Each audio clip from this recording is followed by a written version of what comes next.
Here is the text exactly as you provided. Number 10. The bear attack, play dead myth.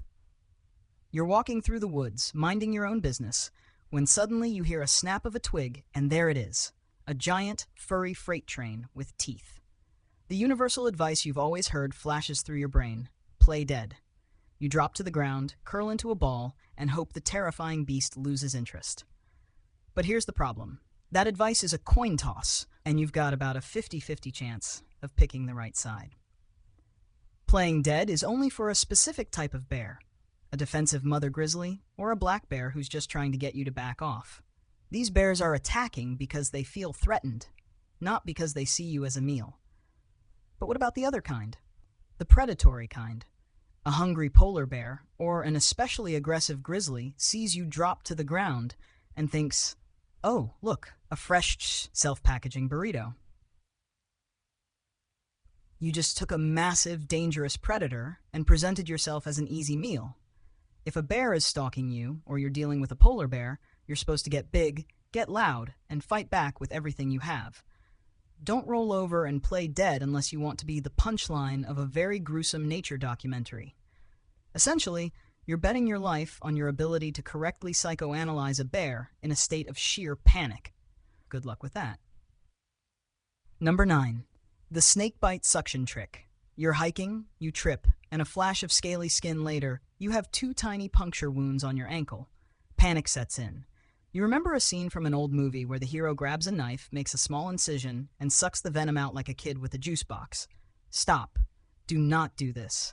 This is a classic piece of survival advice that's not only useless, but can make things 100 times worse. First off, a little piece of trivia for you. Most of the time, the venom from a snakebite is not in a liquid puddle right under your skin. It's already in your bloodstream, traveling fast. Sucking on the wound will accomplish nothing except giving yourself a mouthful of bacteria and potentially introducing more infection into the bite site. Making an incision, even a small one, is even more dangerous. You're just creating a bigger, more open wound for infection and tissue damage. Plus, you're likely to hit a nerve or a blood vessel you really don't want to mess with. The correct advice? Stay calm, remove any tight clothing or jewelry, and get to a hospital immediately. Your body is a finely tuned machine. Let the doctors handle the venom. It's not a clogged drain that needs a good plunger. Number 8. The don't drink your own pee myth. You're lost in a desert. The sun is a relentless hammer, and your canteen is nothing but a sad, hollow reminder of better times. You've seen enough movies to know the classic hero move. Grab a cup and, well, you know. The logic seems sound, right? You're recycling. Your body is a self-contained filtration system. Except that's not how any of this works. Your urine is a waste product. It's the leftovers from your body's attempt to get rid of things it doesn't want, like excess salt and urea.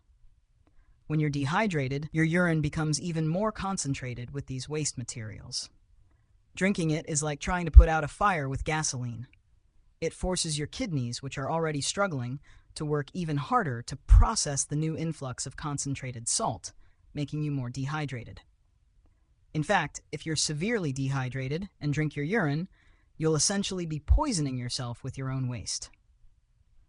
The more you drink, the more your body pulls water from your cells to flush out the new toxins, accelerating the dehydration process and bringing you that much closer to becoming a human raisin. So unless you want to spend your last moments in the desert throwing up all the water you have left, just don't do it. Let me know if you need anything else. Here is the text exactly as you provided. Number 7, sucking poison out of a wound. Picture this. Your friend gets stung by a poisonous jellyfish. The pain is intense and the venom is spreading. You remember some old-timey advice about getting rid of the venom, which involves, well, it's not pleasant to think about, but you grab a cup and you pee on it. Sounds crazy, right? The idea is that the ammonia in urine would neutralize the venom. This is a myth. And it's one of those weird myths that just won't die, no matter how many doctors and scientists tell people to stop. The ammonia concentration in human urine is nowhere near high enough to have any effect on most venoms. All you're doing is introducing bacteria from your bladder into an open wound. Not to mention, it's just plain gross. What you're actually supposed to do for a jellyfish sting is rinse the area with seawater, not fresh water, and carefully remove any tentacles with tweezers or a stick. The real danger isn't the venom. It's the remaining venom in the tentacles still stuck to the skin.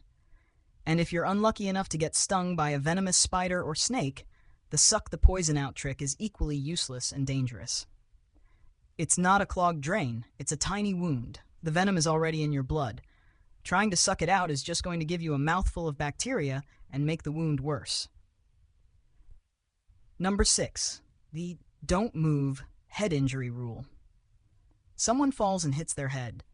They're a little dazed, maybe a little confused. Your mind races back to every CPR class and first aid video you've ever seen. The first thing you're told to do is stabilize the neck and not move them. The rule is simple. If you move someone with a potential spinal injury, you could make things worse. You could paralyze them for life. So you tell them to stay perfectly still and you wait for the paramedics. But what if the person fell into a fast-moving river? Or what if a house is on fire? What if a car is about to hit them? In those situations, the rigid "don't move them" rule can be a death sentence. The truth is that rule is meant for a very specific scenario.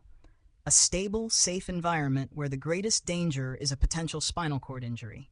In a life-threatening situation, the risk of a person drowning or burning to death far outweighs the risk of moving them and making a spinal injury worse.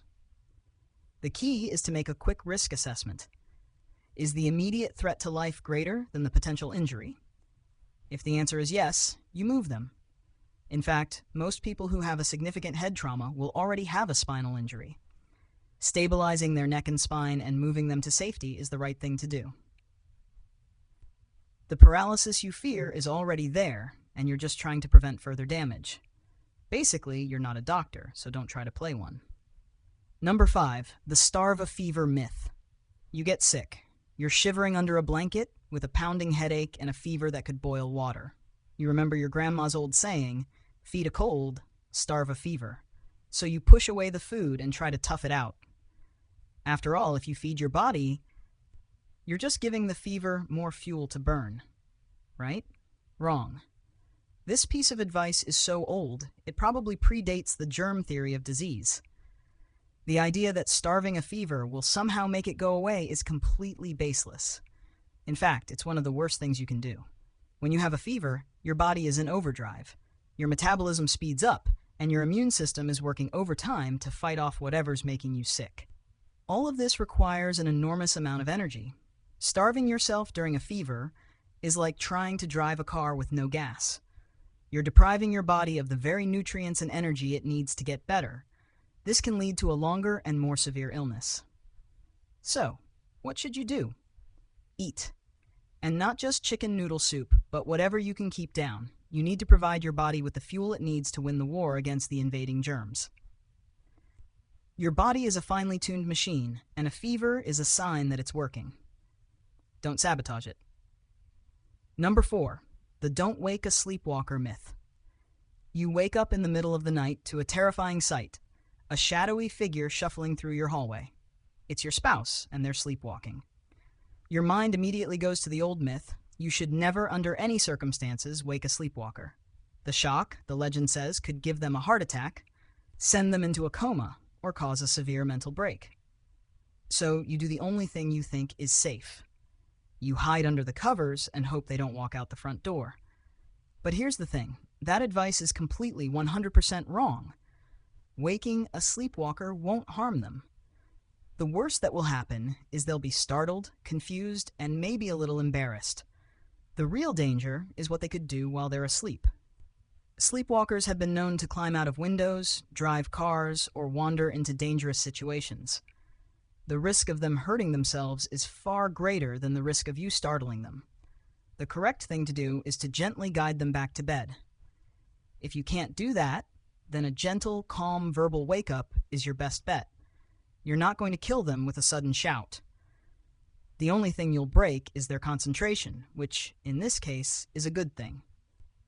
Let me know if you need anything else. Here's the text exactly as you provided. Number 3, the feed a cold myth. This one is the other half of the starve a fever myth.